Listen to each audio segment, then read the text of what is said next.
അത്തരം മനസ്സുള്ളവരാ ഈ രീതിയിലൊക്കെ സംസാരിക്കുന്നത്. മോൾക്ക് എന്ത് ആപത്തുണ്ടായാലും കണ്ണനെ മോൾ അപകടത്തിലേക്ക് തള്ളിവിടില്ല. അത് എനിക്കറിയാവുന്നതിനേക്കാൾ കൂടുതൽ ദൈവങ്ങൾക്കറിയാം.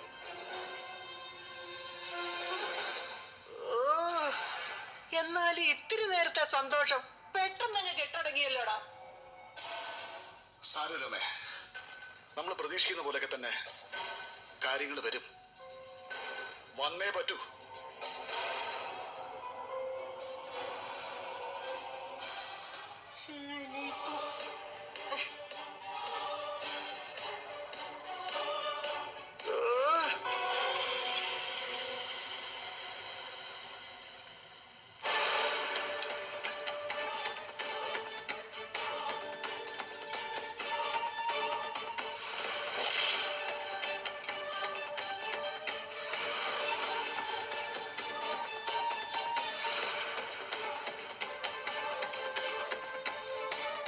നീ എന്താ ചെയ്യുന്നേ? ഞാനൊരു കൊള്ളരുതാത്ത പെണ്ണല്ലേ, പിന്നെ ഞാൻ എന്ത് ചെയ്താലും എന്താ?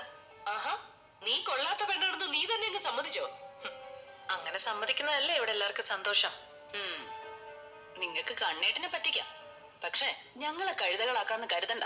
അതിന് നിങ്ങളെ ആരും കഴുതകളാക്കാൻ വന്നില്ലല്ലോ. നിങ്ങളൊക്കെ നല്ല ബുദ്ധിയുള്ള ആൾക്കാരല്ലേ, കാണാത്തയും കേൾക്കാത്തയും ഒക്കെ കാര്യങ്ങള് ഊഹിച്ചെടുത്ത് പറയുന്നവരല്ലേ.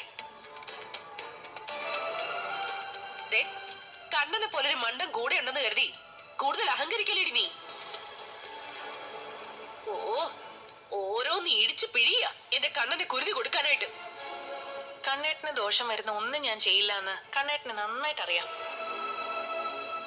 പിന്നെ തോമസ് വൈദ്യനില് എനിക്ക് വിശ്വാസമുണ്ട്. ഒരു സമയത്തെ നിന്നെക്കാളും കൂടുതൽ അവനെ ഞാൻ നോക്കിയതാ. അന്ന് കൊടുക്കാത്ത ചികിത്സയൊന്നും ഇനി ഒരു വൈദ്യനും കൊടുക്കാൻ പറ്റില്ല.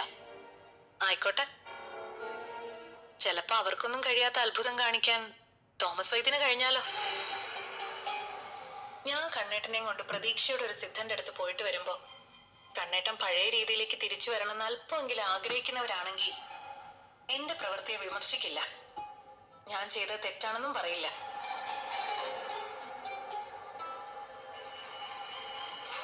നിങ്ങളെ വിശ്വസിക്കാൻ കൊള്ളില്ല, അതുകൊണ്ടാ ഞങ്ങൾ ഇങ്ങനെയൊക്കെ പറയുന്നത്.